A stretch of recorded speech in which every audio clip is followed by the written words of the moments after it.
Hi guys, my name is Guru Patik, and today we're going to be reviewing a game submitted by Bayent. I don't know exactly how to say it, B-A-N-Y-T.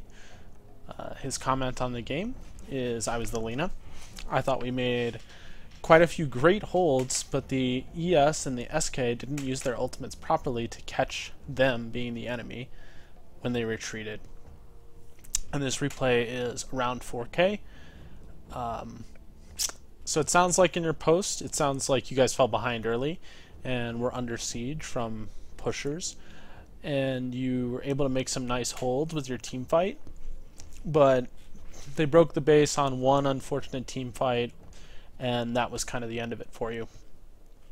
Post has a hint of flame towards the Earthshaker and the SK, so probably not the happiest with your teammates, but we're going to focus on your play this game and not so much on the play of your teammates, because improving is a skill that you can work on by yourself, especially when you're queuing alone. But this is an all-pick ranked game, and we'll get going. First things first, starting item build. Pretty standard for most mid Linas is to go this null tally with 2 GG branches. You've been pulled 1 tango by Earthshaker? Okay, so Earthshaker pulled you 1 tango.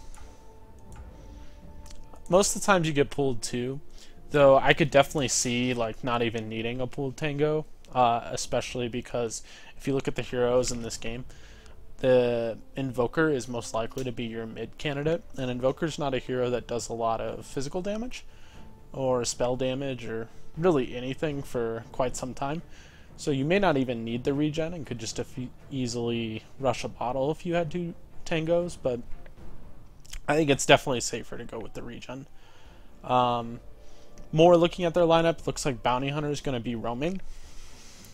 He could be support, or offlane I mean, but it's much more likely that Darkseer is the offlaner and Bounty Hunter is going to be roaming, which means in this kind of a game you're going to be under quite a lot of pressure from the beginning of the game based on this Bounty Hunter's movements. And I think you're going to want to play defensively unless he is showing himself on the map or you know exactly where he is. They also have a CK for the late game, and it looks like support silencer for the top lane. So their lineup's got a little bit of everything. 3 pretty heavy farmers who, when they fall behind, have difficulty catching back up in the Darkseer, the Invoker, and the Chaos Knight. So as an aggressive mid hero, you're going to be looking to shut any of those 3 down, while not revealing your movements to this Bounty Hunter.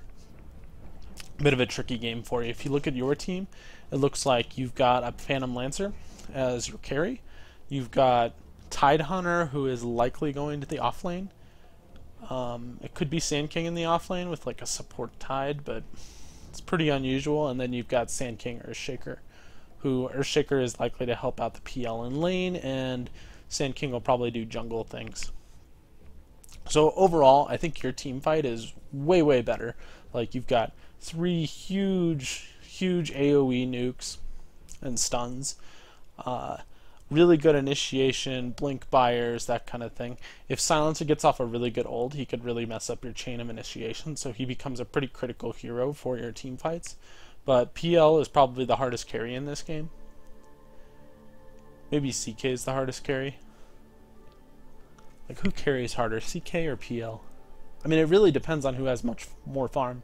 If they're both 6-slotted, I think CK carries harder. It's like whoever finds the real one, right? Oh, where's Waldo of who's real and who's not?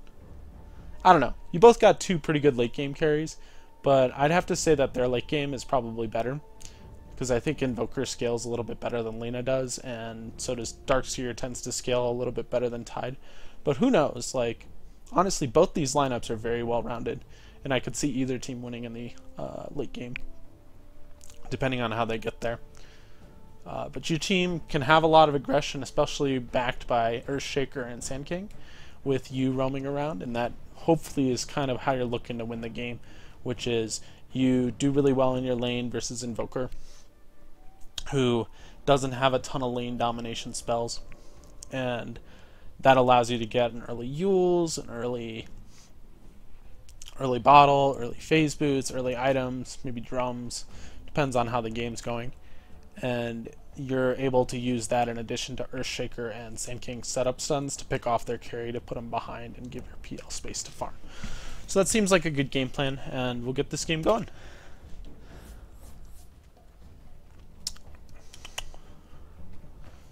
I really like Lina. Lina is like one of my favorite heroes. I started playing her a lot in 6.83 because I got a hat that looks awesome. It's that like Bright Moon Gemino, something. Bright Moon, whatever, with a J. And it's just a really cool looking hat. And so I started playing Lina a lot. This was like back in 6.83, kind of the patch that she was first started to see a lot of play. And I just kept winning on her because she was pretty overpowered in that patch. She's still really strong now too, so pretty good pick. A little bit more uncommon now in mid because of her nerfs in 6.85. Still a fine hero and fun. So you did get pulled that second tango, and you guys have decided to contest top rune. I'm good with this. You guys have better team fight at level 1, honestly, between Earthshaker Fissure and Sand King Fissure, and I definitely have a preference towards the top rune, as it is closer to the mid lane, and it gives you a little bit more time to block. And they look like they're going to contest. These guys are crazy. Defensive Fissure, I think I would have waited, but like it can't hurt to always get the bounty rune. And with most bounty runes, I end up buying a salve at this point because you're going to take harass in lane, and there's likely to be a bounty hunter who's on you, or Shaker even blocks for you. That's nice, really good support play. Like I think you're going to want this salve, especially depending on where bounty decides to show up. But you decide to rush bottle. This is okay too. It looks like in Zord Invoker. Nuking for the first creep. It's okay. I like how close you're standing to the creeps, but he's kind of outlast hitting you right now. It can be really difficult with Lina because she has such a low animation. But I like how aggressive you're positioning yourself. The important thing about this is that you've positioned yourself aggressively, and it's okay in this scenario because you can see Bounty Hunter on the minimap bottom.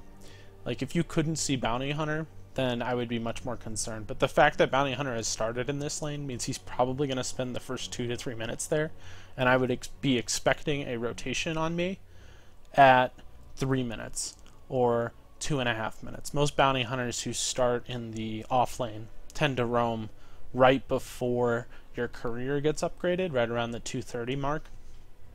So you also have to be careful of your courier. Playing against Bounty Hunter really affects how you play with a mid-hero. But this is good. You're harassing, you're not taking very much damage. You even animation cancel to stun. Using your nuke to get 2 last hits as well as some harass. Being very aggro. It's good. Checked his items as well. Took a tower shot for that harass. Really good kill. Really, really good. Go back and look at this.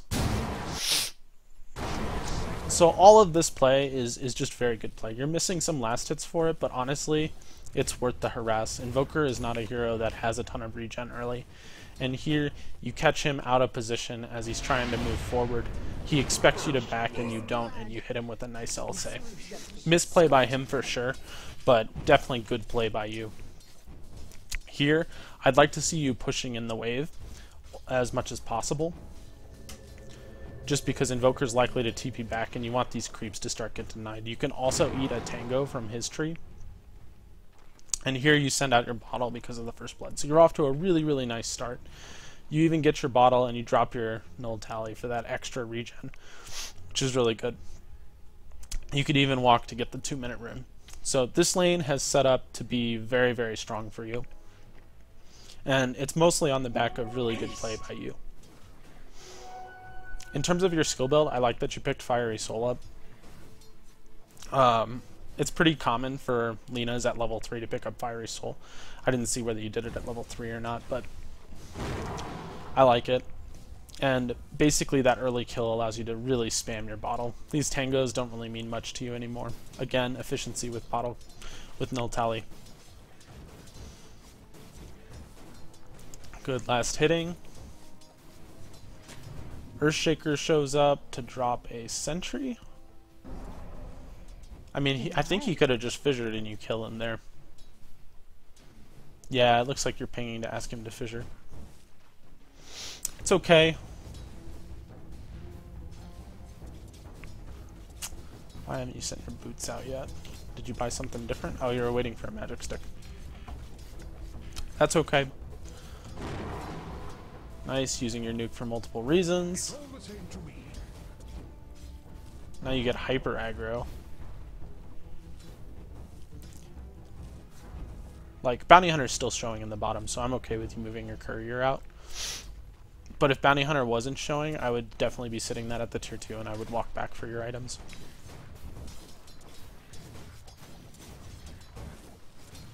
I know I'm talking a lot about this Bounty Hunter, but Bounty Hunter really changes the way that you play the mid lane.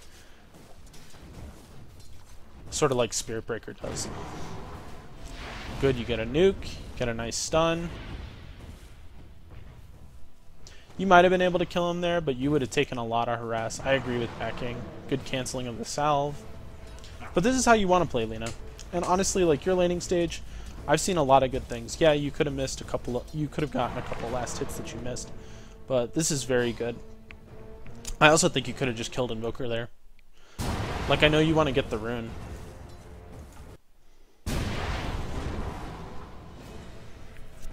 But we'll take a look at this. Because, like, I don't even think Invoker has boots. Yeah, like, he's got no boots. Like, right here, this is really, really nice. You hit him with a nuke. He's at 100 HP, he's got no boots, and you have enough mana for a nuke with your Dragon Slave coming off of cooldown. Like, you can easily just run under the tower right now, and if he tries to juke you in the trees... For instance, like... Hold on. So, like, and if he tries to juke you in the trees, sort of like he's retreating like this, you can just use LSA to break the trees and stun him. Like, I think this is 100% a kill for you, unless someone TPs to defend. And I think you just missed that opportunity because you got a little focused on picking up the rune.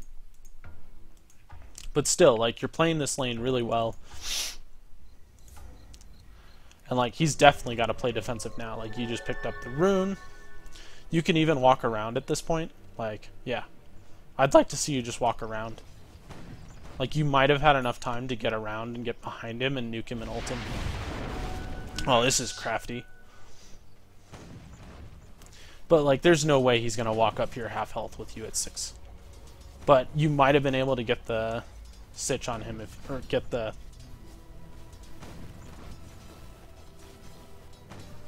You might have been able to get him had you walked around and simply just backstabbed the tower.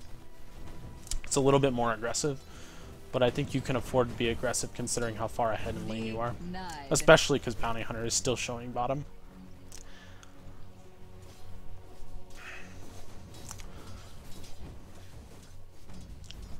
Like, the thing about Invoker is that your aggression, you want to sort of be aggressive in spurts, because otherwise his Quas will just regen off all the damage that you do. You miss a last hit there. It's a minor issue, but you definitely want to proc beforehand. Magic Stick's okay versus Invoker, but Invoker's not one who typically spams spells. Maybe Exhort Invoker, you're thinking you can get a proc off of every one of his Forge Turrets, but you might have been okay skipping the Magic Stick in this instant, just because it's not particularly helpful in lane. I can't fault you that much for getting it though, because it is a good all-around item. So there's Bounty Hunter, shows up in your lane, and you die. This is a very difficult gank to avoid as a mid laner.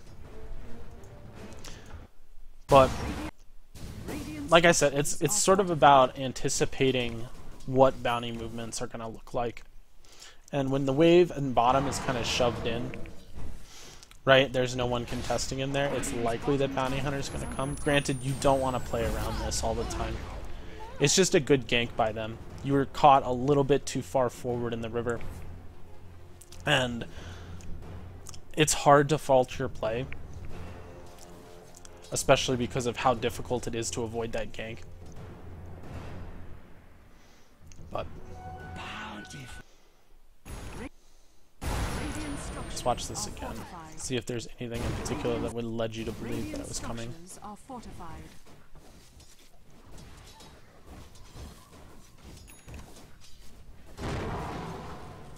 Like, I guess you ran too far forward.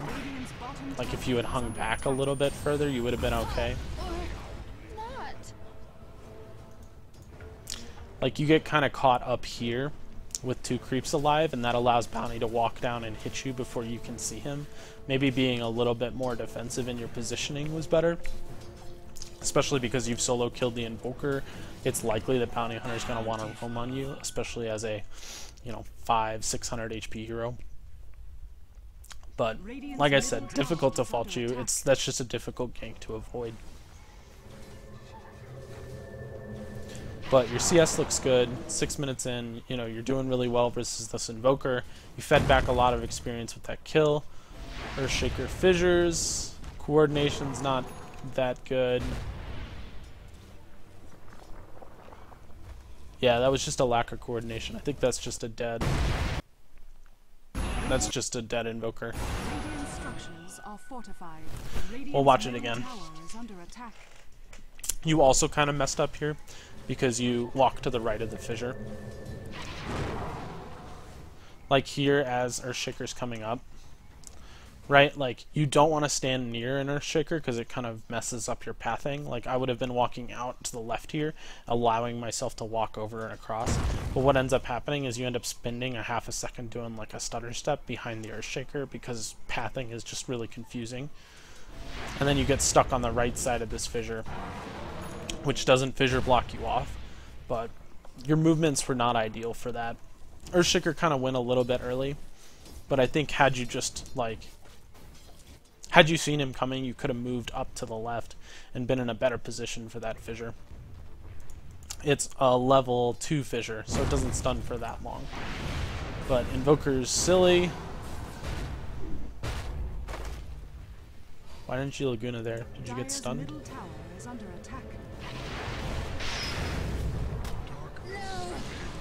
Alright. 2 TPs. Nice to see that I'm in a bracket where people TP to respond to their mid lane, even the CK. So we'll go back, watch this again. So you start to dive, get a nice fissure by Earthshaker. He gets Cold Snap off. You can't get your ulti off because of Cold Snap.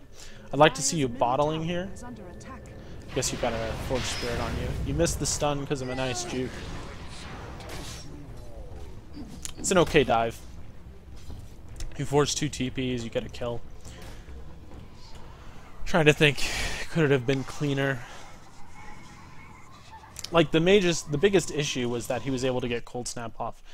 And I don't know if he got Cold Snap off before the fissure, in which case I don't know that there was much you could do. Or if he got it off afterward. We'll watch this from his perspective. Yeah, you mistimed your stun. You were a bit slow to get your stun off, and that caused you not to be able to get your combo off without getting cold snapped. It's a minor mistake, but it ends up costing you your life. And I think in this bracket, you know, once you're at about 4k, 4.5k, that sort of range, really small mistakes like that can be the difference. Like, you easily could have backed here and probably retreated south and been okay too, but you committed for the kill, and that's a fine decision, I think. But you know, if you're having difficulty chaining your stuns with your teammates, best thing to do is to just look at their level. Like, keeping in mind what level an Earthshaker fissure is really matters as a Lina in the mid lane, because that 0.25 seconds, like if he was a level 7 Earthshaker, that would have been an easy kill, 100%. You would chain the stun, wouldn't have gotten anything off, Invoker doesn't get away, you get 4 or 5 hits off before you get cold snap. But the way it ended up playing out, he just wasn't quite fast enough. Or the stun just wasn't quite long enough. Good, you're bottling your supports when you come in. You could have bottled yourself, didn't end up mattering. You have enough regen. In terms of builds, like, I understand wanting to rush the rules this game, especially because you got off to a pretty good start. But considering that Bounty Hunter is a hero that likes to roam on you, and now you no longer have a sentry in the mid lane. It would have been nice to also see a Treads.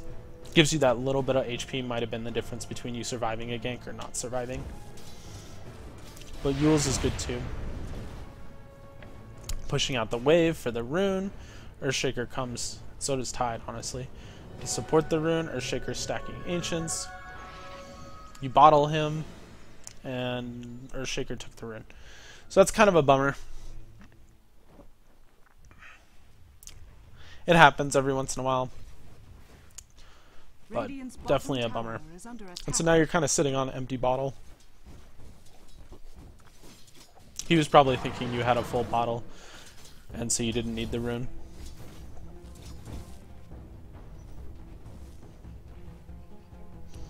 Yeah, 4KC. You can really tell the difference between 4K US. It's just a different animal.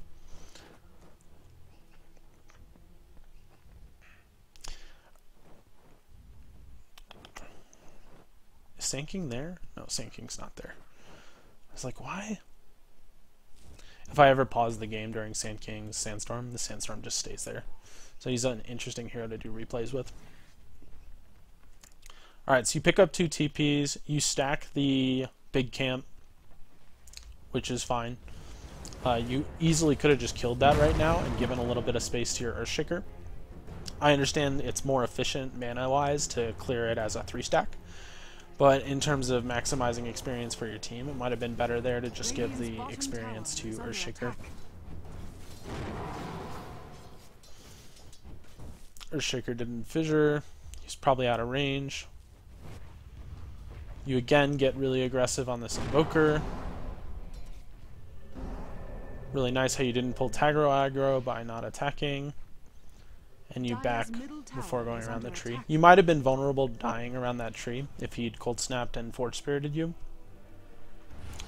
but ended up not making a difference. So good aggressive play. You get to the rune. Like 10 minutes in, I have to say your laning stage has been pretty impressive so far. Like 58 last hits, you've got 2 deaths. Your first death was probably your fault, just positioning yourself a bit overly aggressive when Bounty Hunter hadn't shown for a little while. That's a really tricky death, and it's very difficult to avoid. But still, that one's kind of on you, because you should be checking the bottom lane, checking his movements pretty much every 30 seconds, making sure that he's in that lane. And it was a pretty dead giveaway with creeps pushing into the bottom tower that no one's longer down there. And then your second death, you know, could have been avoided as well if you just chain stunned a little bit better with your Earthshaker and had a better, had been more precise with your chain stun, knowing his level. But overall, like, you're using your spells for last hitting the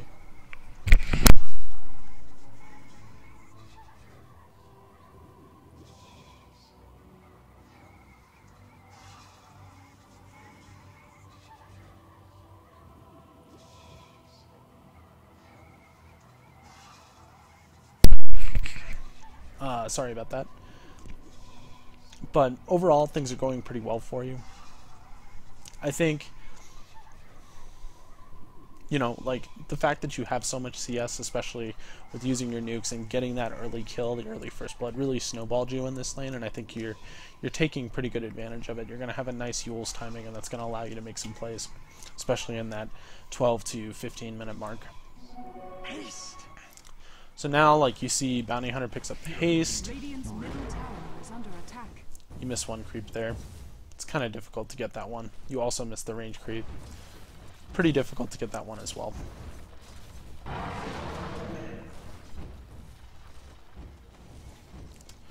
Miss a free last hit.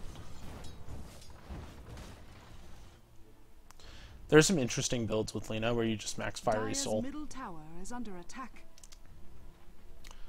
And it looks like Sand King was going to farm the stack, and you called him off of it. Because it's your Yules, and you're stacking. Armlet on CK.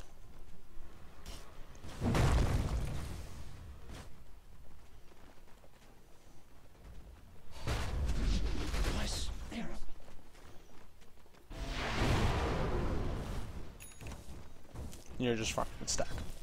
Radiant's middle This is all well tower and is fine. under attack. The only thing about this is oftentimes you want to communicate with your supports so that one of them can leech experience in the mid lane. Because right now, mid is unoccupied. Some of that's because your Earthshaker's dead. But like, for example, the Sand King could have you could have communicated with him after he stacked that he was welcome to go mid and get, 1 to 2 waves of experience. Because, that kind of can put you behind if you're not, taking advantage of all the resources on the map. You also could have walked mid, pushed out this lane with your nukes, and then come back and farm. Like, as it is right now, you're going back to base with 2 nukes worth of mana and 2 bottle charges, mostly to fill up your to fill up your HP and pick up your Yules, so then you can go ganking. Which you would also want to have this lane pushed out, because what you're going to be facing is a difficult situation where you go back to base and your wave is pushing into your mid tower, and it's very obvious that, hey, Lina's probably finished her Yules or Lina's off ganking somewhere because your lane is pushing in. And the best way to deal with that is, 1, to go push out your wave, or 2, have a support come sit in lane, which is still sort of obvious that you're ganking, but it's less obvious in the sense that you might be jungling, you might be doing something along those lines. But just a little bit of mana inefficiency there, and a little bit of poor map movement. Like, stacks will always be there, especially against their lineup. I guess you're worried a little bit about Darkseer stealing them, but Darkseer's kind of got his handful bottom. And I think, this is a difficult situation to be in. Your tower's being pushed, you just picked up Yules, you really want to be ganking. Like, the instant you walk into this lane, Invoker is going to say Lina has a Yules, and that's going to change the way the CK plays in the safe lane. It's going to change the way the Darkseer plays in the off lane every time you go off the map. And so you're really wasting this advantage. Now, you could kill Invoker, but it's really difficult to walk up and Yules an Invoker during the day. So, like, when you were sitting in base back there, like, I'd be totally okay with you just buying a smoke, like, instantly. And the reason for it is that you've got 15 seconds until night, and if you walk into Yule's distance of this Invoker, you might just kill him. Now, granted, he's pretty farmed, and if we were to look at his items, like, he went pretty heavy on the strength, and rightly so. He's playing versus a Lina, who has a lot of nuke potential. So I'm pretty...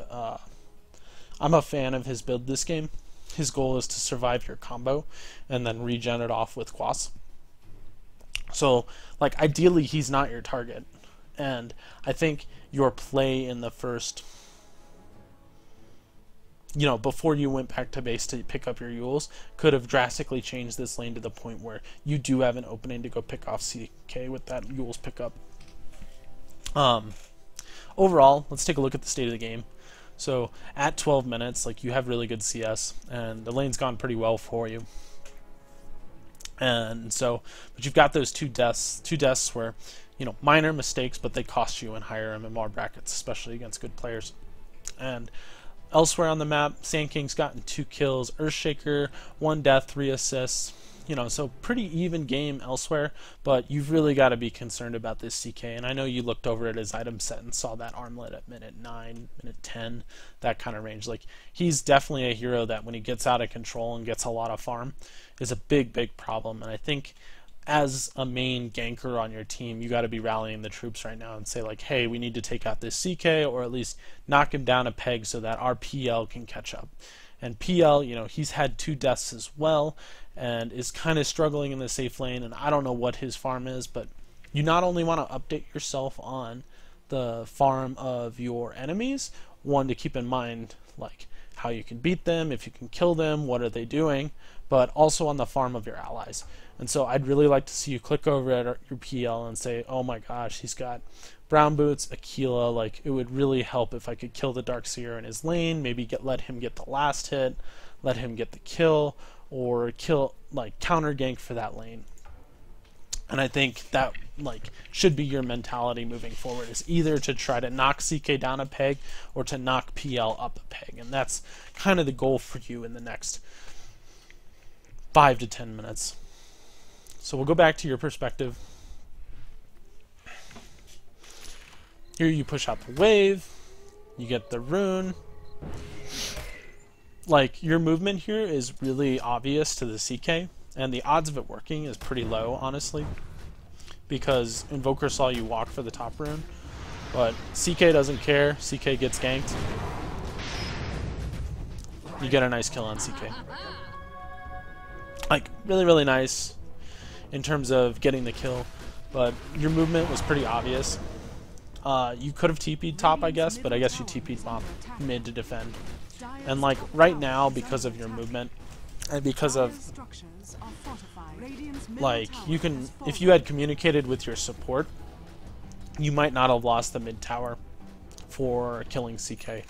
It's a little bit of a tough trade. Sometimes losing a tower is okay, but I think you gave away half a tower worth of damage at mid and 9 by not nuking the wave and farming the stack instead.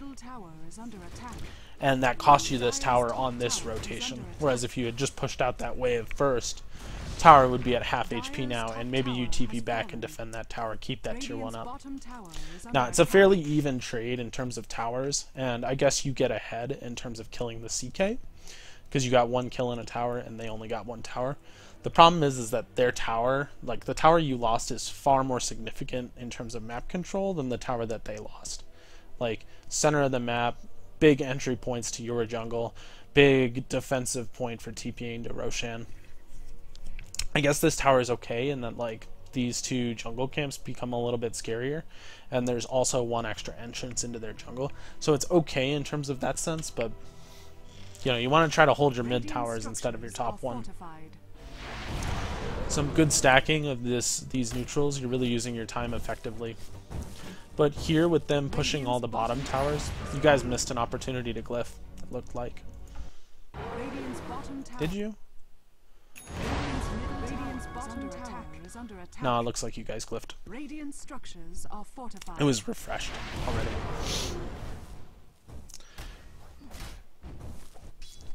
So like here, they're grouped up bottom, pushing, Invoker's likely farming in your jungle.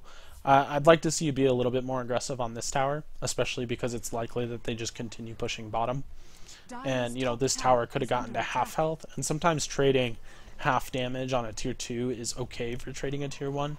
But by coming back and farming this stack, you're kind of not accomplishing anything on the map while they're pressuring. Whereas, like, easily you guys could have done half, 3/4 damage to this tower, maybe forced them to come back.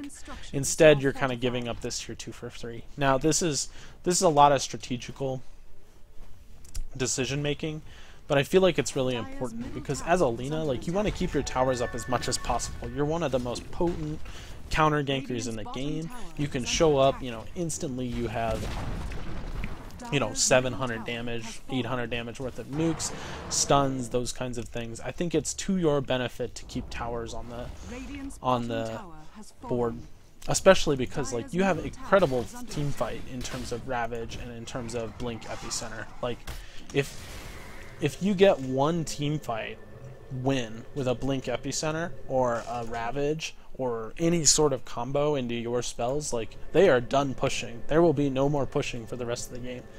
And Sand King's had his Blink for quite some time. Like, your movements, while they've been okay in that you've been able to gank the CK, but, like, you really want to get together with the Sand King and go around and kill things, and get together with this Earthshaker, go around and kill things. Like, I understand you want your Ags, but, like, this is just way too late of a rotation. And, like, if you had continued pushing top up here, you guys would be trading for the same thing. Granted, I think they push faster than you do. You had a DD, so maybe that kind of sways them. But you could have prevented a lot of damage simply by pushing that lane. So now you're forced to defend. 14 minutes, you lose a tier 3. Ravage is okay there. Not the best.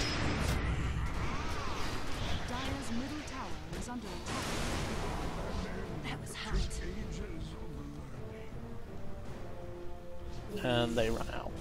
Track movement speed OP. Which one of you is tracked? Tied. Alright, we're gonna go back, rewatch this fight.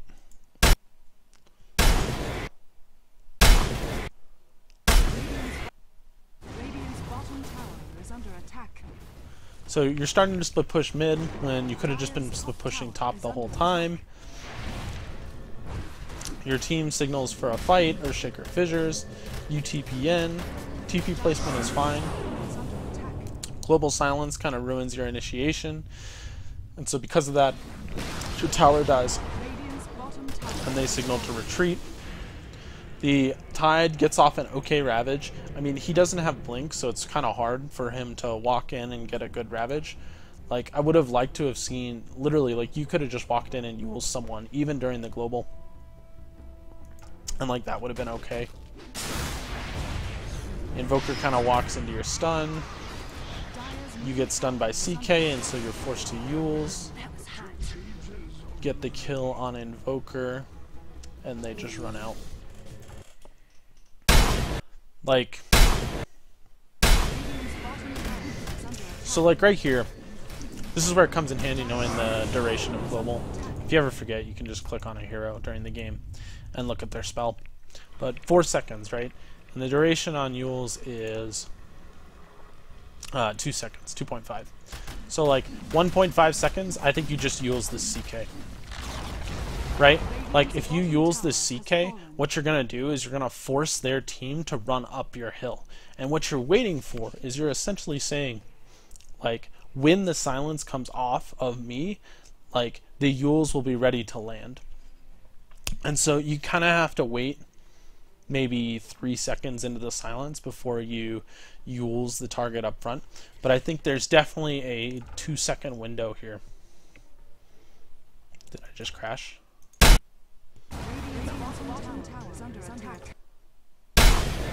But I think there's definitely like a 2-second window. Like right now, you could be using this CK, and you would be able to get your stun combo off before, maybe like half a second more, like there, right? Instead of being ultra defensive and backing. Like I think you're able to get your Yules off before he reality rifts too. So there's that. And what you'll do is you'll force them to run into your team. And I think that's exactly what you want.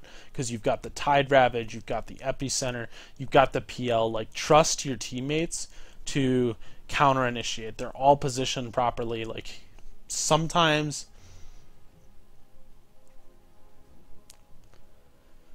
you got to put yourself out there and just trust your teammates to make plays. And it can be difficult, especially because you feel like, you know, Earthshaker's missed a couple fissures, we missed a couple kills mid because of him. He's, you know, you're maybe not too happy with how those supports have played. But I think most Earthshakers and most Sand Kings at this point in the game would know to use their AoE spells on, you know, a team that's ambushing their Lina. So, small mistake, but I think it ends up costing you pretty big in this fight. Like, if you had taken that CK, that would have been a big prize. And instead, you kind of get lucky because Invoker just runs into your stun and then takes all your nukes and dies. And track movement speed OP, you don't get the real prize out of this fight, which is CK.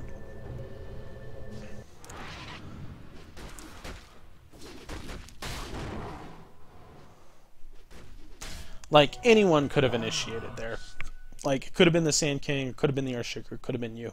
And so I understand that you might be a little disappointed because you were expecting the fight to go a specific way. Like, you were expecting the Sand King to stun first or the Earthshaker to stun first. Fissure was on cooldown. So if you were expecting Earthshaker to go, like, that's an unrealistic expectation for you because he's already used Fissure defensively to try and slow their push. Now, if you were expecting Sand King to go, like, you need to be communicating with him and say, like, I expect you to go first, I expect you to initiate, and I'll follow up. Or you say, I'll initiate, you follow up. Like, you know, there are tons of games that I'll play where one Sand King will think it's the Lina's job to initiate, and one Sand King will think that it's his job to initiate. And it just depends on the player, and you have to kind of get a sense of which player you're playing with in that game. Because right there, you both had opportunities, and neither one of you took it. Granted, because of the global, I think it was your opportunity to initiate, since your initiation still sort of works through global silence, whereas Sand King's does not. Minor mistake. But you elect to go for Boots of Travel here. That could be okay.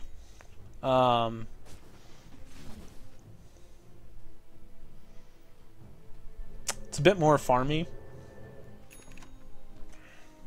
Let's think about this. Boots of Travel over an earlier Ags. It's okay. I guess your thinking with this Boots of Travel is that you might be able to push out lanes a little bit better, and you might be able to... Yeah, I think it's more of like a pushing thing, like keep them away from our base and pick off other heroes. It's pretty good, honestly. Part of the reason I like it is that you've lost 3 towers, and Boots of Travel allows you to TP to your creeps, so that can help you to gank people, especially in this bottom lane. And it's pretty good for ganking this lane, although you haven't lost any towers up there. I think it's okay. Like, Ags isn't what it used to be, and they don't have any BKB, so you're not exactly starved for it. And the Boots of Travel pay off immediately in the form of 500 gold and a kill. Yeah, I think it's good. Dire's bottom tower is under attack. Like, you also could have gone Blink. You could have gone another item that dispels Global, but it's probably a little early for that, especially because really the only item you're looking at, other than Yules to dispel Global, is BKB on Lina. Like, Manta's really uncommon. Diffusal could be okay, especially because a Diffusal tends to purge illusions, so it's kind of like a interesting mid-game solution to CK, but highly unusual, I agree. Especially there's no cooldown on purge anymore, you can just get rid of all the illusions. Granted, you only get 16 charges, but you know, that's like 2 pushes defended, 3 pushes defended. Definitely unusual, though. I'm just thinking outside of the box. Mostly because your build is fine. When you get me suggesting, like, Diffusal on Lina, it means your build is probably fine.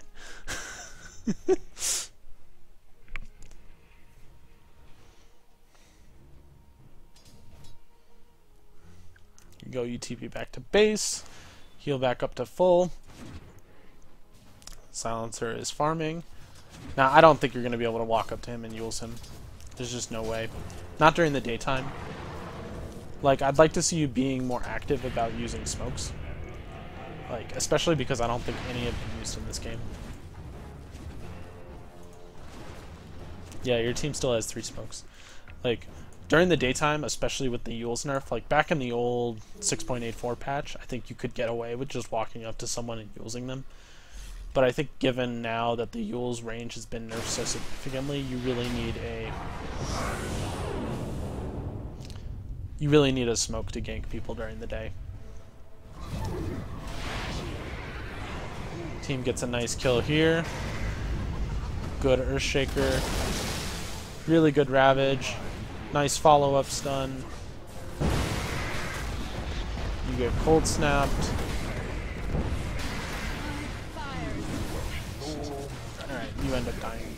You guys just didn't have enough damage for CK. PL shows up late.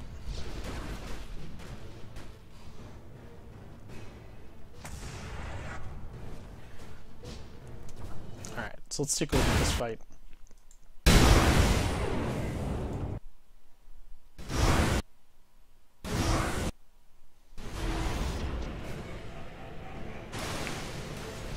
So, like, here. This is the start of the fight. And I think the biggest problem with this fight is things go really well for you, but you end up getting flanked by this Invoker, who is visible on the map and has been visible on the map for 20 to 30 seconds. So you kind of know, like, Invoker's down here, and you can see these two rotating from up here. So you can kind of expect to get flanked from this angle as well as this angle. And I think a lot of your death here is just an over-pursue and sort of chasing too far. Like, you can be doing all these things from... I'm okay with you walking to here, and maybe the Earthshaker pathing sort of messed you up. But, like, staying here, well, you came back pretty far.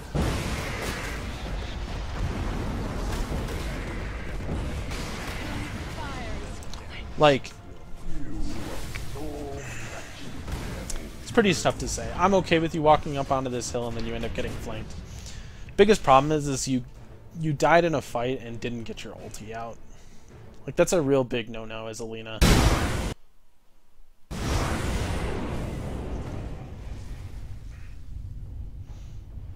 Like here, your stun's a little bit off. You end up missing the CK illusions, which is almost as big as hitting the hero itself. If you'd stunned in a slightly better position, you could get all three here. And then as you start to cast your ultimate, so that was the issue, you get cold snap. And you realize you can't cast it. Might just be good play by Invoker. I think your positioning was okay. Taking a team fight where you ended up getting flanked at 2 angles here is pretty rough, and I think, you know, maybe if you had...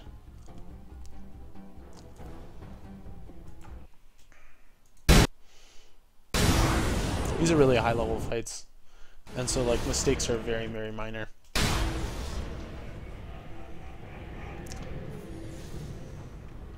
Like, some of it just comes down to not stunning this bounty hunter at the start of the fight. Like, you just kind of miss this stun. And I think if you connect this stun, it's a free kill. Whereas by missing that stun turns it into a giant team fight. Earthshaker has to use his ulti pretty defensively. Your stuns are just a little bit off. I think that was your biggest issue this fight. If your stuns had just been a little bit better, the fight might have gone a lot better. Invoker's Cold Snap really messed you up, though. This is a fight where having a little bit of HP might have benefited you. Like if you had had Hegs here instead of Boots of Travel, you would have had that extra 400 HP, 450 HP, and that maybe would have allowed you to survive and maybe get out through the trees, get your ultimate off, those kinds of things. But Boots of Travel definitely, I feel like they paid for themselves almost with the one pick off you got on Silencer. So tough to say, but I think it boils down to just 2 slightly misplaced suns and chasing to a bad position, like chasing up a hill, not ideal, and ended up with you 2 getting flanked. You know, unfortunately, because they've done so much tower damage to your mid tower as well as your bottom tier towers, like fights where you lose at this point in the game, like we're only at 19 minutes, really hurt because they get significant building damage. And that's really what you don't want to see at, you know, 19 minutes. And I think if you'd more aggressively defended your towers and played around, you know, Invoker's desire to push in the mid lane a little bit better, I think you'd have a little bit more room for error than you do now. Because now you're at a point where if you lose a fight, you're probably going to lose a lane of racks. And that's really scary at 1950. But that's just kind of the downside of playing in higher MMR games. Downside. I mean, that's just part of playing in higher MMR games.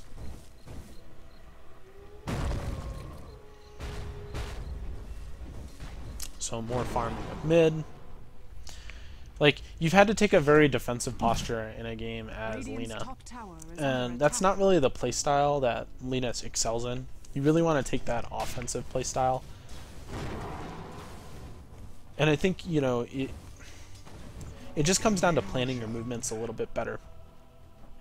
Right? Like, you want to make sure you have all the things accounted for before you sort of go off and gank. And the best way of doing that is communicating with your supports, keeping your lane pushed out, keeping your towers defended. Now you've kind of gone into split push mode. Understandably, they have Aegis on CK.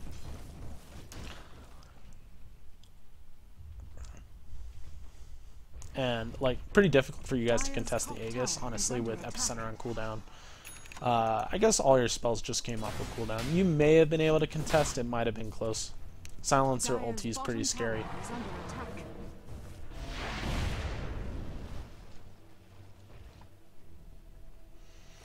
Like, you see Invoker rotating up to you. Like, I don't think you should be scared of Invoker there. Maybe with a TP you could be scared. And I guess Global is kind of scary as well. Yeah, this is a fine retreat.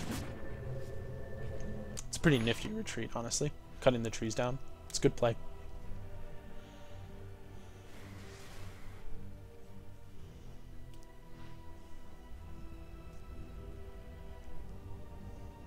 Alright, so let's take a look at the state of the game, because I like doing this. So, at 21 minutes, you guys have ceded a lot of map control, especially in your mid and bottom lane, giving away 2 towers in the mid lane and 3 towers in the bottom lane, which is really a driving engine behind their gold. CK is really scary, but you are equally scary on your team, and I think that's partly because you've played so well. Bounty Hunter is still not a threat, really. He's level 8 and has died quite a few times. So, like, track, while it's a concern, it's not a huge concern. There's a pretty big jump in gold from level 1 to level 2. So, not too concerned about him. Silencer ulti is still a big deal, and I think, you know, at this point I would be considering an item that allows me to fight through Silencer ulti, whether that be BKB or really just BKB. And then Darkseer is kind of a concern in team fights. We haven't seen what items he has, whether or not he has a blink, and we haven't really seen Invoker's items as well. But, you know, CK is the biggest threat right now, and currently you don't have any one hero that can clear illusions. What that means is it's going to be some kind of like team effort to deal with the illusions. Meaning it needs to be like you plus Sand King probably is the best way to deal with the illusions. Earthshaker's still pretty low level. I don't know if he has his blink yet or hasn't picked it up. He might have just gotten it. No, he's pretty 4.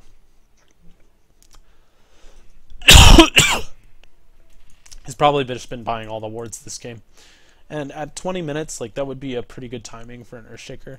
And considering Sand King's played so greedily, I think, you know, it's okay that he doesn't have his blink at this point. Granted, you'd like him to have it, but he hasn't been in on too many kills. And I think some of that, you know, like, this comes back to buying a couple more smokes in the early game.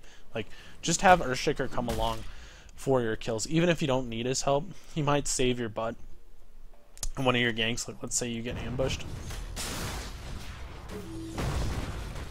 But you're definitely getting him that gold, and you're also giving him something to do. Here you get silenced and stunned with your Yules up. Like, you can Yules that silence off or Yules the stun. I don't think I'd Yules the silence off, but definitely with the stun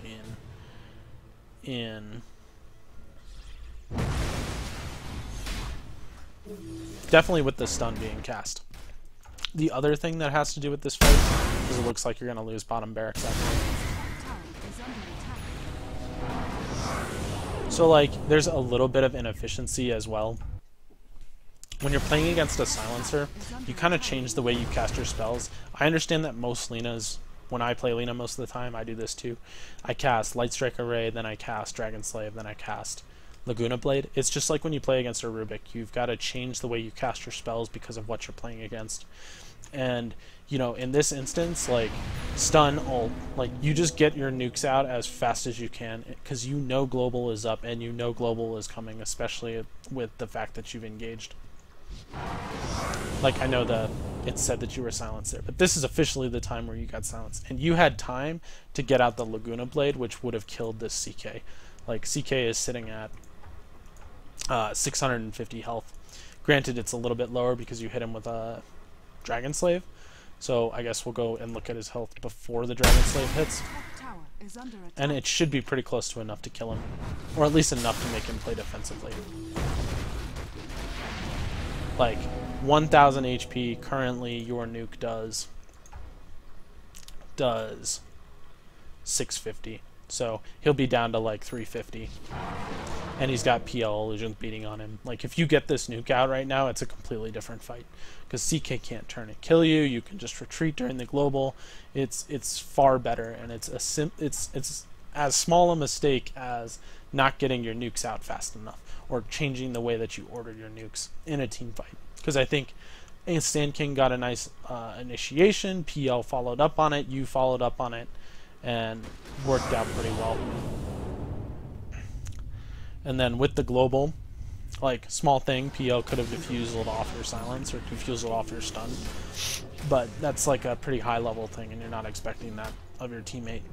But now that you've gotten caught outside the base, you know, versus a CK, like, things look pretty bad because they're just going to take Iraqs off that kill. And again, this comes back to, you know, not necessarily making the best decisions early on. leading to those TPs, and now like your epic team fight that should cripple any team is forced to use all of their spells and sort of by themselves, and that makes it really difficult to win.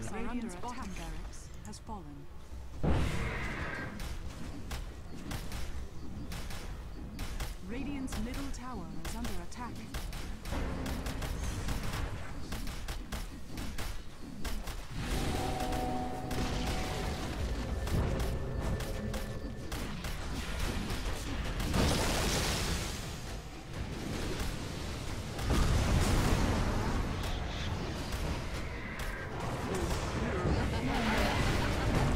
Like, in retrospect, looking at your items, this is a pretty good fight.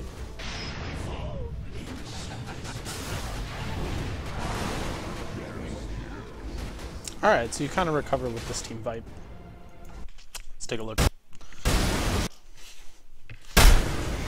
Like, I feel like what you're doing a lot of the time is you're saving your ulti to sort of kill secure or kill steal, whatever you want to call it. You're saving your ulti to kill a target, and I think, especially with a nuke like Laguna Blade, like, you want to get the nuke out early so your team can play around the damage. Like, you want to make sure you maximize that damage.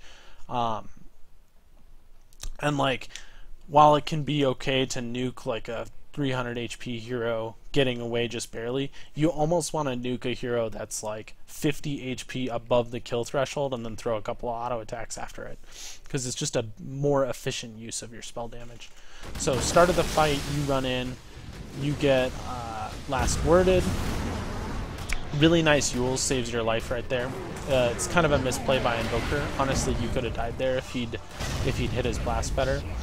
But really, really nice Yules. Your ultimate comes out a bit late, but ends up killing the CK. Like, that was a situation again where, you could have gotten your ultimate out sooner. Maybe you don't want to use it on the silencer.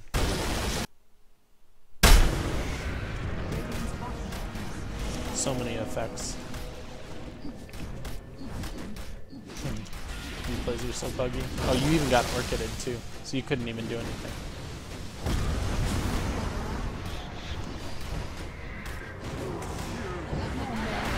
Yeah, I think just walking up as far as you did was just bad positioning.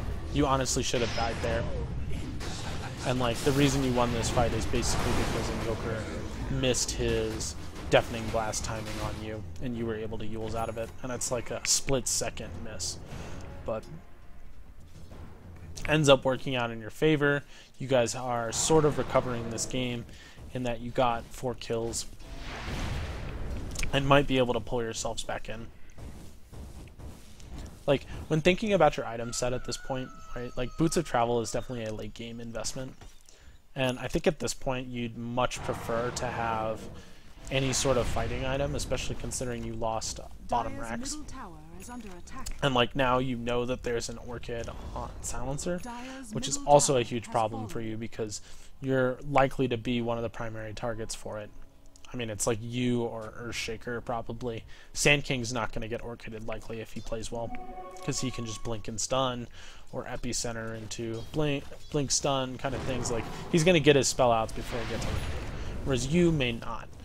You've got to get pretty close with your Yules, pretty close with LSA and your ultimate, as well as Earthshaker, who doesn't have that blink yet. So like, and Orchiding Tide does nothing as a cracking shell. So like, he bought that for you, pretty much. You and Earthshaker. It's okay versus PL, but PL will just diffuse it off. Dire's structures are fortified.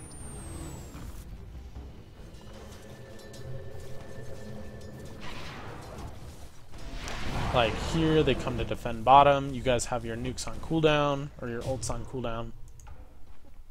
And so you TP out. You immediately TP to the top lane, create pressure on the top lane. This is good fight. And again, Blink Dagger. Like, I really think Blink Dagger BOTs right now should be TP Scroll BKB. Well, you would need a slot for your boots. Top tower is under attack. Yeah.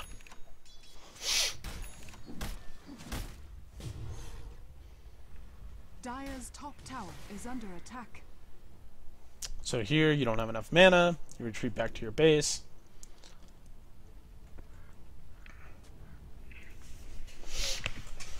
Like, would have been nice to see you continue pushing top. Granted, you're still a little bit scared of like Bounty Hunter popping out, disabling your blink, but you do have a Yules into blink combo to escape things. But I guess you're the best base defense for your team, so it makes sense for you to come back, as you're the only one with nukes. Stack your stun a bit with Fissure.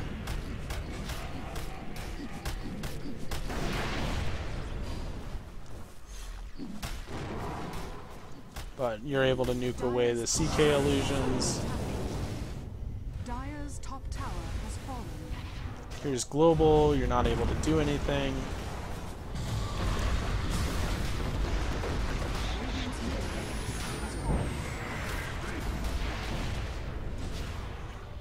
Stun CK.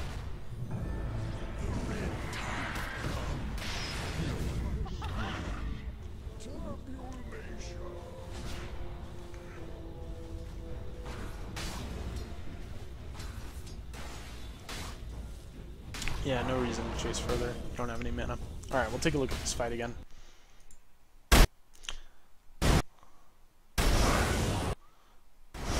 So many particles. Dire's top tower has fallen.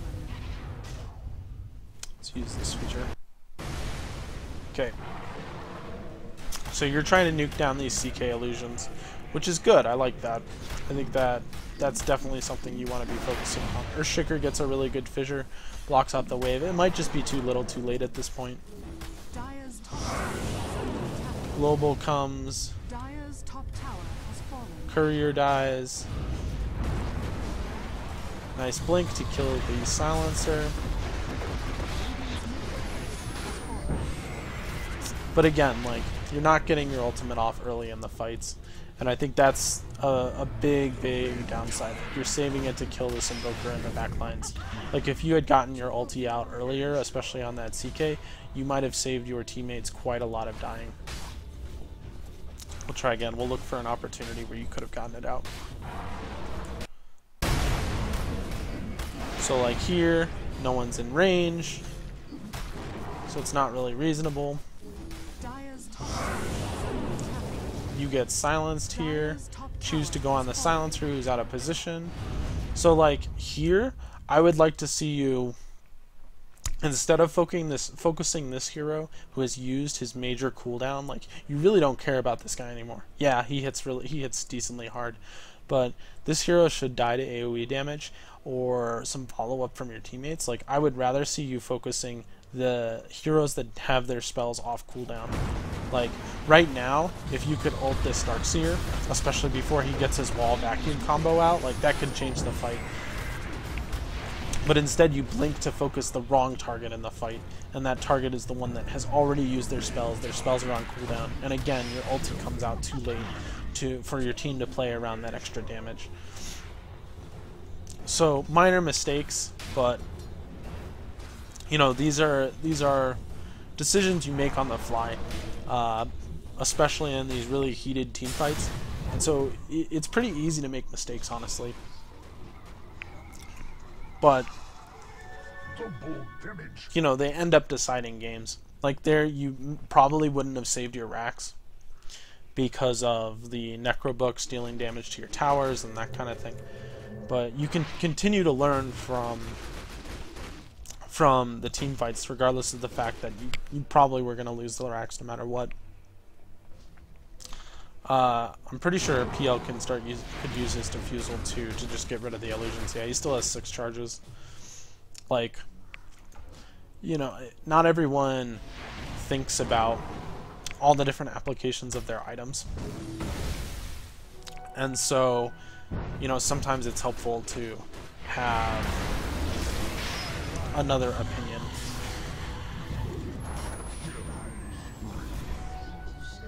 Alright, let's go back, because we missed quite a bit.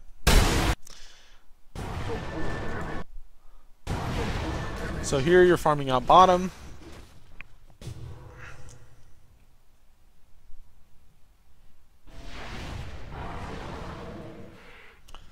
You You go to pick up the rune. You see Tide is engaged on mid. Pick up the bounty. Miss your stun on CK. It's kind of pretty difficult stun to hit there. Get a nice kill on CK though. Again, miss your stun.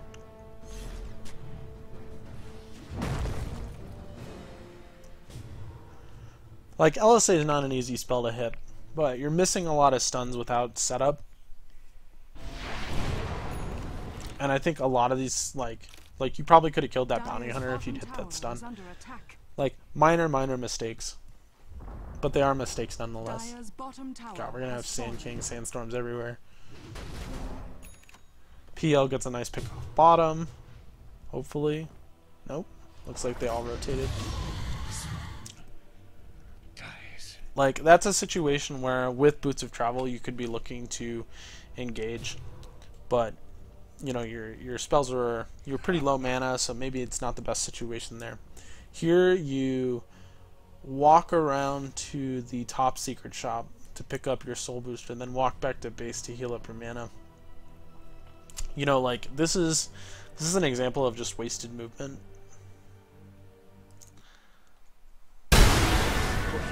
Like it's 2010, right? 2810.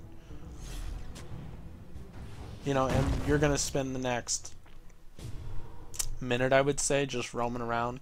You get one creep camp.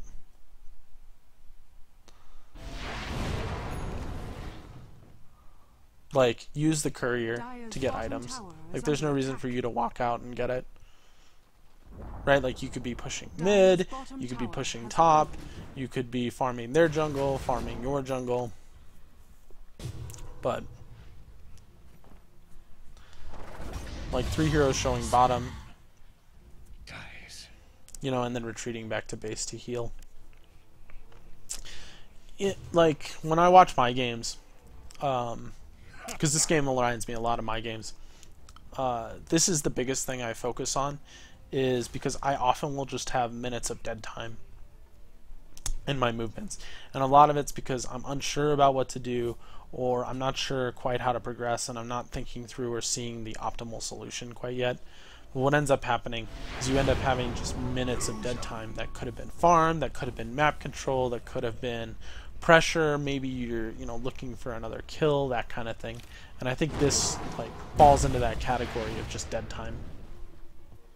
You know, we'll take a look at the state of the game, because, like, you're down, you know, one lane of full barracks and then one lane of melee barracks, so it puts you in a pretty difficult situation to come back, especially against a lineup with CK Darkseer, who scale very well into the late game.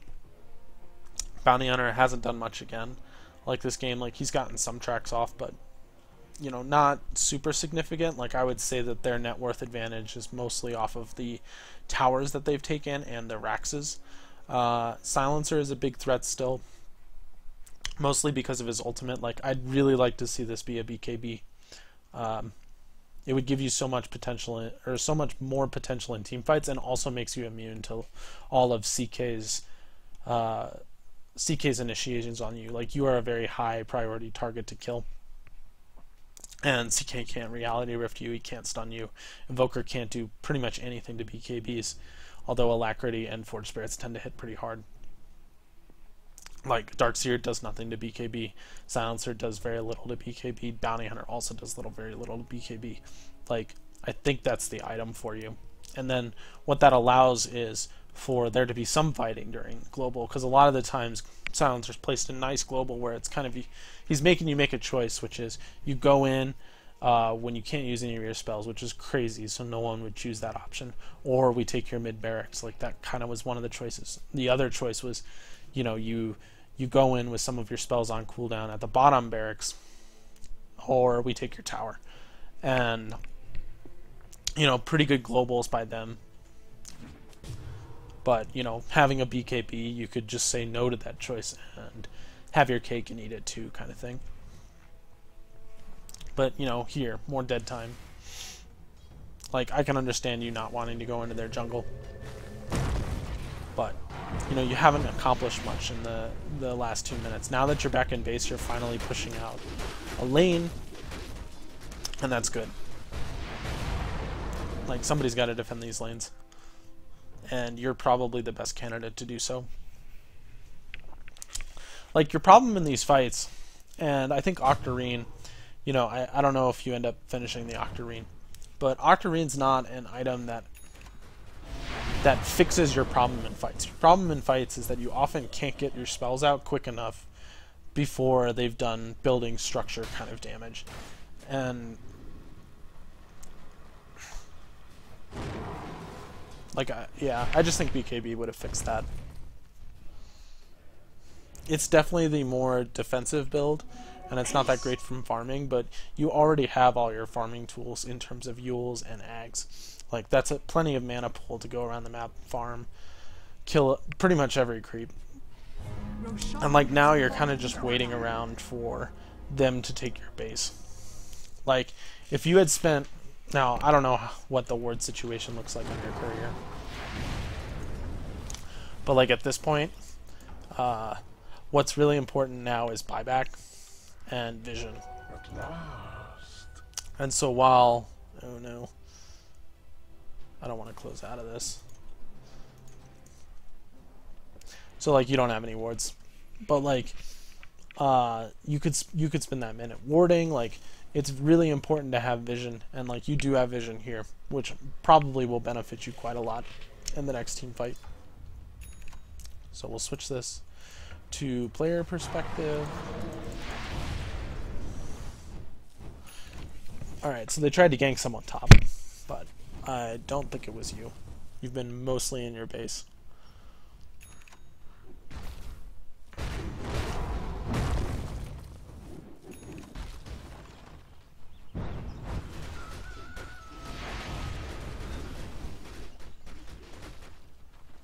Radiant's top tower is under attack. Radiant's top tower has fallen.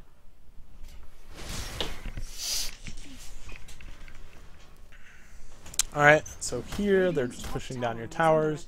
I agree with not defending your tier 2. Kind of a mistake to use your glyph there.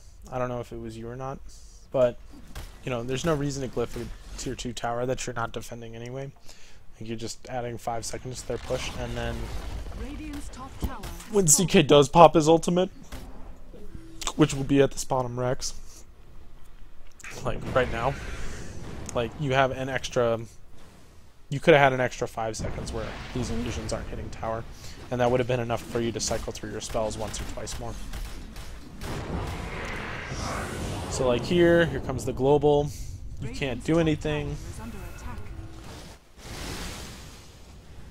You sneak around back, you hit the invoker,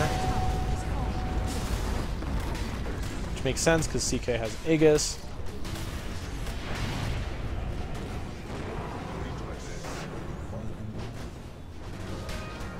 But they're just in, like, suicide for the buildings mode.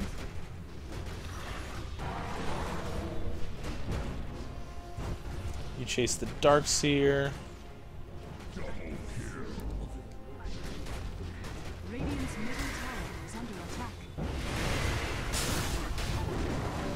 Get a nice stun on Bounty. Like, you have strong enough teamfight to contest them. It's just started to come online a bit late. Like, really nice team wipe. We'll go back and look, because I think you make a couple mistakes here. Like, first big mistake is using the glyph. Earthshaker gets a nice fissure here. You walk up, you nuke the wave. You get your stun on these guys. This is all good. You're trying to get rid of the illusions.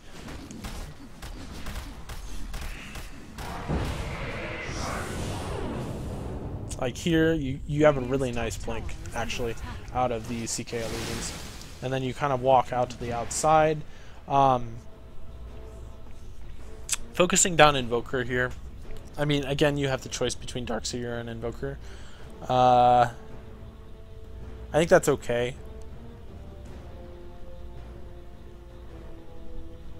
I think that's okay. Darkseer is just as tanky as Invoker, it looks like. 4, 5, 6, 7 bars. 1, 2, 3, 4, 5. So he has a little bit less HP. Might be easier for you to burst down with all of your magic damage. But I can understand why you're worried about Invoker. It's okay.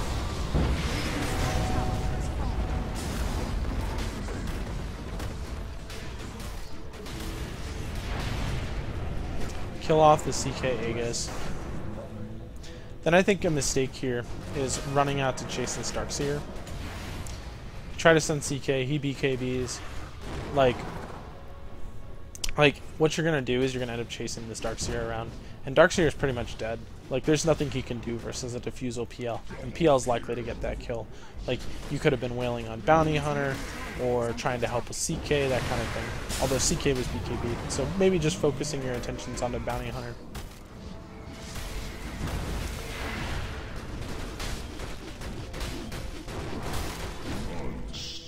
Yeah, PL's starting to come online. I mean, it's just a pretty good flight. You make a really nice blink dodge of the CK Reality Rift and kind of walk around the outskirts of the fight. I think it would have been better to focus the Darkseer maybe than the Invoker, but it's hard to pick between focusing both because they both do quite a bit of damage, and it seemed like Invoker was focused on buildings, and that makes it more appealing to want to go for him. So you TP out to base, but again, like I think if you'd had BKB, I think that would have allowed you to engage in the fight sooner. You wouldn't have had to wrap around so much. You maybe kill the Darkseer before he gets his spells out. Like I think he is your primary target at this point, rather than Invoker, as Invoker's just kind of sitting in the back and pretty inaccessible. Good Yules, good Blink. Boots of Travel on cooldown. Looks like you're dead. Nope, they don't pursue. Again, good use of LSA. TBOA. Oh, the vacuum.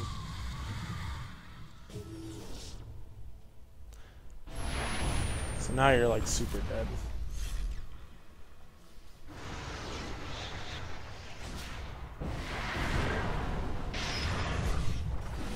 Goes down fighting.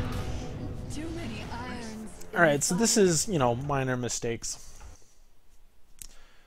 Darkseer gets lucky, hitting a blind vacuum. But like here, like you stun, walk this direction, and you would have been better off. I mean, I think that's just rough. They must have had some kind of vision there. Like, I don't know why he vacuumed there. Did he hear you?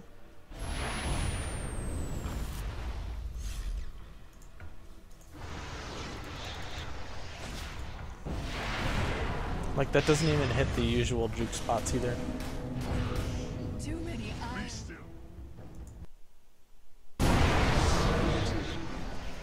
So we'll watch Darkseer's perspective.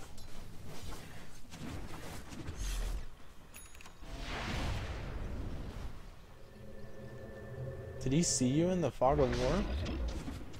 I think he might have seen your spell in the Fog of War. Reborn things?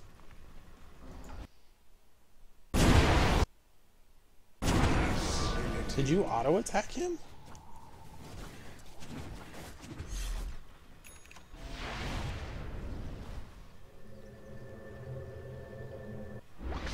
Yeah, he might have seen your spell in the Fog of War. I think that's the only reason he vacuumed there. I think that's just bad luck. I mean, it would have been safer for you to walk to the left and do your stun and then TP away, but... yeah, I think Reborn F'd you there.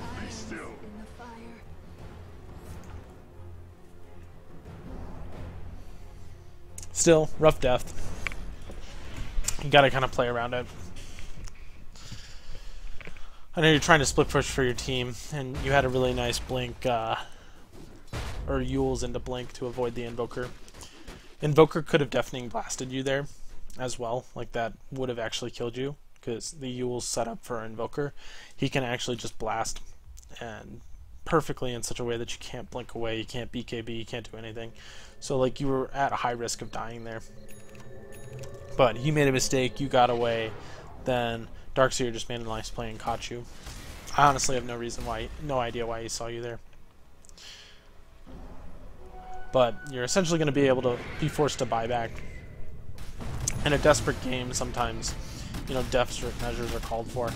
And now CK can just suicide on the racks. So like at this point the game looks pretty insurmountable. And so, you know, when you're thinking about the game and how to win the game, you don't look at these team fights and necessarily how you could fight better. I mean, they're still informative to how you can fight. But, you know, the game was lost in that, like,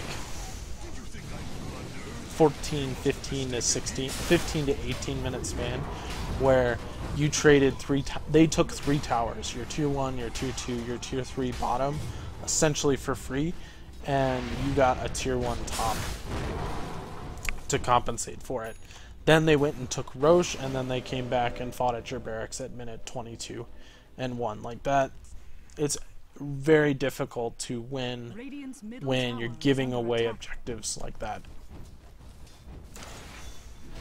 And I think, you know, either choosing to rotate and use, you know, a blink epicenter, team fight combo in addition to you might have stalled that aggression in the early game, or split pushing more aggressively might have discouraged them from pushing so aggressively.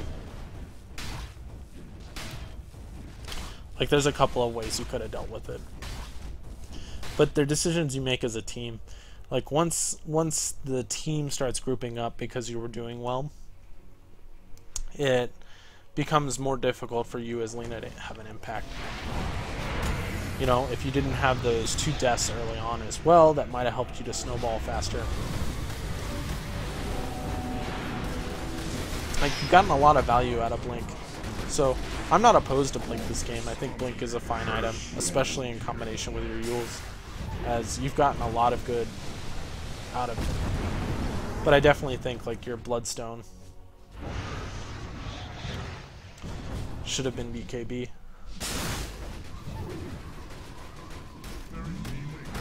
But now it's YOLO push mid. They just have to kill you, and Mega Creeps finish you off. Overall, really well played game. It's pretty difficult to critique you on mechanics, as I can tell your mechanics are pretty well sound.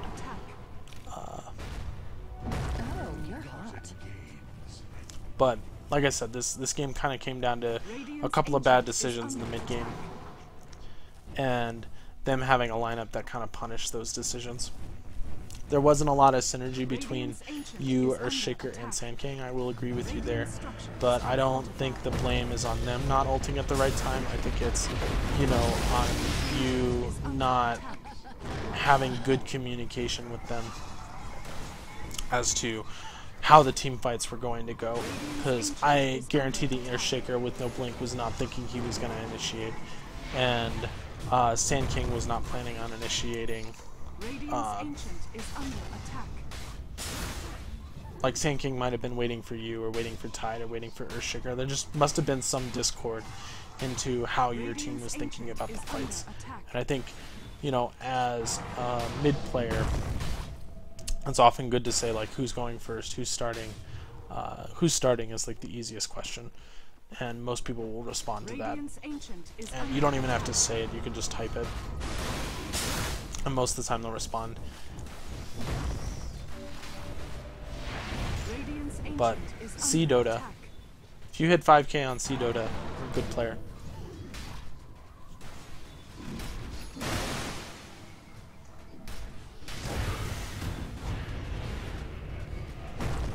Shadowblade,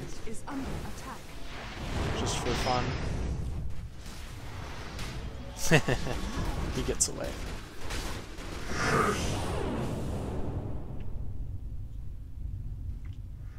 Overall, well played. I hope my criticism helped you.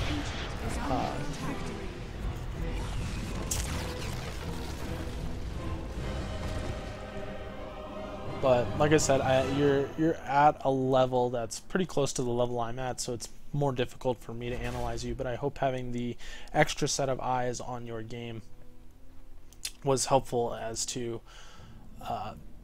how you could improve. That being said, that's it from me, and I hope to see you again. Thanks.